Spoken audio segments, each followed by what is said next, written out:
Hello मेरे प्यारे बच्चों, कैसे हैं आप लोग। वेलकम बैक टू क्वेश्चन पूछो। मेरा नाम है विशाल अंगवर और मैं हूं आपका मैथ्स टीचर। ओके, तो चलिए बचे हुए जो 3 सवाल थे हमारे, तीसरे सवाल से हम शुरू करने वाले हैं। एनसीईआरटी प्रश्नावली 2.1 जो पिछली कक्षा में भी हमने पिछली क्लास में भी डिस्कस की थी, ठीक है, और इस क्लास में भी हम उसी को कंटिन्यू करने वाले हैं। जरा ध्यान से देखिए, सवाल क्या है तीसरा भाई, कि 35 घात के द्विपद और 100 घात के एक पदी का एक एक उदाहरण दीजिए। देखो ये सवाल बड़ा ही मजेदार सा है, बहुत ध्यान समझिएगा। अब अगर मैं 35 घात का द्विपद, चलो भाई इसका हल कर लेते हैं, इधर हल है हमारे पास, ध्यान से देखिए।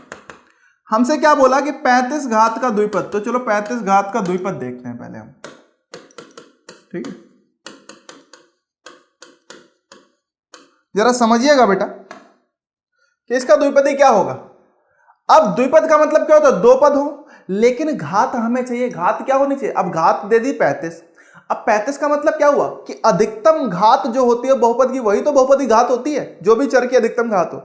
तो हमें जो भी पद लेने हैं उसमें एक पद ऐसा लेना है जिसमें चर की जो घात हो 35 हो और वो अधिकतम होनी चाहिए। मतलब मान लेता हूं, मैं ले लिया 3x की घात 35 माइनस 2x, तो बेटा हो गया, ये एक उदाहरण हो गया। अब आप पूछो सर क्या यही सिर्फ उदाहरण होगा? नहीं बेटा, ऐसा बिल्कुल नहीं है। ऐसे बहुत सारे उदाहरण हो सकते हैं। आप कुछ और आप बोल दो, चाहो तो लिख दो -30 x प्लस 35 x की घात 35, लो ये भी हो सकता है, ठीक। द्विपद का मतलब सिर्फ 2 पद होने चाहिए, ये महत्वपूर्ण है समझना। समझ में आ रहा नहीं आ रहा है? और चर की अधिकतम घात 35 होनी चाहिए, क्योंकि हमें 35 घात का द्विपद चाहिए। समझ में आ गया? ऐसे सवाल पूछे जाएंगे, इसीलिए बेटा एक नंबर में, किसमें? 1 नंबर में, ठीक है। ऐसे बहुत सारे हो सकते हैं, आप कुछ भी और लिख सकते हो। अब अगला है भाई 100 घात का एक पदी का एक उदाहरण दीजिए। तो भाई 100 घात का एक पदी अगर बोले तो 100 घात कितनी चाहिए? अब भाई 100 घात चाहिए, 100 घात, सौगात की बात नहीं हो रही है, 100 घात की बात हो रही है। किसकी बात हो रही है? अब 100 घात का एक पद ही चाहिए, ठीक। कैसे मिलेगा? तो बेटा सिंपल सी बात है, एक पद रखना है हमें। क्या रखना? साधारण तरीके से देखें तो सिर्फ एक पद होना चाहिए उस बहुपद में, और साथ ही साथ क्या होना चाहिए, उसमें चर की जो अधिकतम घात है वो 100 होनी चाहिए, ठीक, तभी तो होगा 100 घात का। तो बेटा हम चाहें तो लिख सकते हैं -3x की घात 100, बस खत्म। बोलो सर क्या यही होगा? नहीं बेटा, कुछ और भी हो सकता है 25y की घात 100 हो, ये भी हो सकता है, आदि बहुत सारे हो सकते हैं। आपको कोई एक लिख देना है, ठीक है। आपने कुछ और लिखा हो कोई फर्क नहीं पड़ता, बस आपको क्या देखना है कि चर की अधिकतम घात 100 होनी चाहिए और सिर्फ एक पद होना चाहिए। अगर आप इस कंडीशन को, इस स्थिति को फुलफिल कर रहे हो तो बिल्कुल आप हो गए। समझ में आ गया नहीं आ गया? क्लियर है? पूरा कर रहे हो अगर इसको तो हो गया। अगला सवाल है हमारे पास भाई, एनसीईआरटी प्रश्नावली 2.1 का चौथा सवाल है। क्या है? निम्नलिखित बहुपदों में से प्रत्येक बहुपद की घात लिखिए। अब घात लिखनी है भाई, तो घात लिखना तो बहुत आसान है। क्या देखना है? अधिकतम घात देखनी होती है। अरे देखनी होती नहीं देखनी होती है, अधिकतम ही तो देखनी होती है। तो चलिए भाई अधिकतम देखें तो क्या है, 5x की घात 3 plus 4x square plus 7x है। तो बेटा इसमें अधिकतम घात क्या है? चर की अधिकतम घात देखें तो 3 2 1, तो बेटा क्या आएगी? 3 आ जाएगी नहीं आ जाएगी? अधिकतम 3 हो गए तो 3 इसकी घात हो गई, ठीक है। अगला बोलो 4 माइनस वाई स्क्वायर, तो चर की अधिकतम घात क्या दिख रही है? 2 ही तो है, तो बस 2 हो गई इसकी घात, ठीक।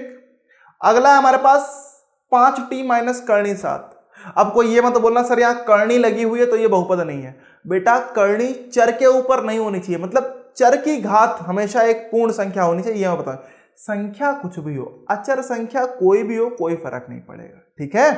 तो बेटा यहां देखो t की घात क्या? 1 है। जब कोई घात ना लगी हो तो हम क्या मानते हैं? 1 लगी होती है उसके ऊपर, तो इसीलिए बेटा ये क्या हो गया? 1 हो गया। चौथा बताओ भाई, हाँ भाई जल्दी से बताओ इसका क्या होने वाला, कमेंट सेक्शन में लिख के बताओ ना कि भाई इसमें बहुपद की घात क्या होगी। बोलो सर इसमें तो चर ही नहीं है।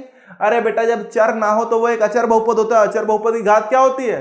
अरे 0 होती है बालक। ध्यान आ रहा है? कुछ बहुत बार समझाया हो, नहीं आप पता है तो बेटा बहुपद की घात वाला जो क्लास है, जो वीडियो है, वो बिल्कुल जाके देखो, जिससे आपका पूरा कॉन्सेप्ट एकदम क्लियर हो जाए, ठीक है।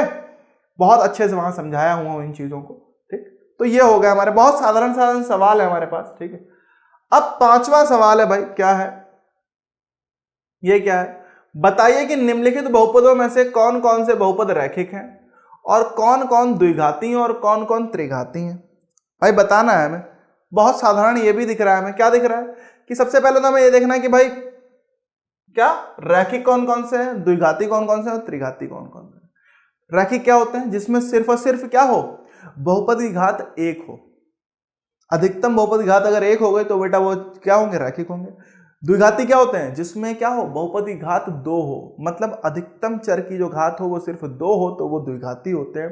त्रिघाती बोले तो जिसमें अधिकतम चर की घात क्या हो, तीन हो, मतलब बहुपद की घात अगर तीन हो गई तो बेटा वो त्रिघाती होंगे।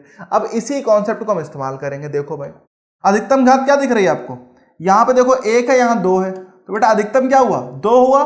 दो हुआ तो इसका मतलब क्या हो गया, ये हो गया भाई द्विघाती। समझ में आ गया? पक्का? बहुत सही। अगला देखो, x माइनस एक्स घन, बेटा यहां एक होगा यहां तीन होगा तो अधिकतम घात क्या हो गई, तीन हो गई।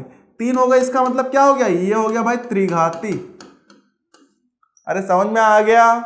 पक्का ना?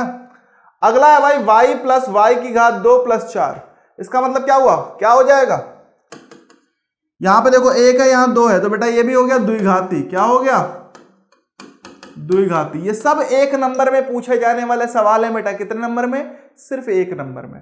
अगला है एक प्लस एक्स, एक्स की घात यहां पे भी वन होगी, एक ही तो होगी, तो बेटा क्या हो गया। अब अगर एक घात होती है तो क्या होता है, अरे भैया रैखिक होता है। ध्यान आ रहा है कुछ, या भुला जाते हो, चमक नहीं रहा क्या?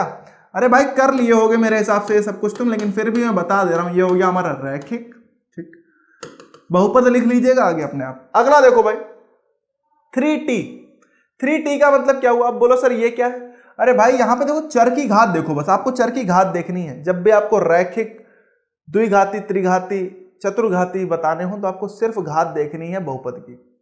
तो बेटा यहां देखो अधिकतम घात एक है, एक है तो इसका मतलब क्या हुआ, ये भी हो गया हमारा रैखिक। ठीक है। अगला देखो भाई, यहां पे देखो अधिकतम घात क्या दिख रही है, दो दिख रही है। अब अगर दो दिख रही है तो इसका मतलब क्या हो गया, ये भी हो गया भाई हमारा द्विघाती। क्या हो गया, द्विघाती हो गया। उसके अगला है 7x की घात 3।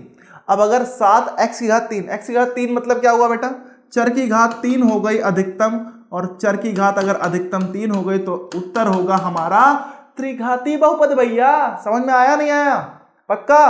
तो चलिए आज के लिए यहीं तक होगा, क्योंकि आज आपकी यही एक्सरसाइज यहां पे हमने खत्म कर दी है। ठीक है, अब अगले क्लास में हम पढ़ने वाले हैं, क्या पढ़ने वाले हैं, शून्य क्या होते हैं, बहुपद का मान कैसे निकाला जाता है किसी भी दिए हुए संख्या पे। ओके, ये सब कुछ हम अगली क्लास में पढ़ेंगे। और अगर अभी तक आपको सब कुछ समझ में आ रहा है, प्रॉपर समझ में, तो बेटा अपने दोस्तों के साथ भी शेयर करें और इस चैनल को जल्दी सब्सक्राइब कर लें, जिससे कि जो भी कंटेंट हम आपके लिए बना के ला रहे हैं वो आप तक प्रॉपर तरीके से पहुंच सके। ओके, कोई बाधा ना आ पाए। ओके, बाकी कोई अगर आपको समस्या आती है, कुछ पूछना है, कुछ सवाल पूछने हैं, कुछ डाउट बचते हैं तो बेटा आप कमेंट सेक्शन में जरूर लिख के पूछा करें।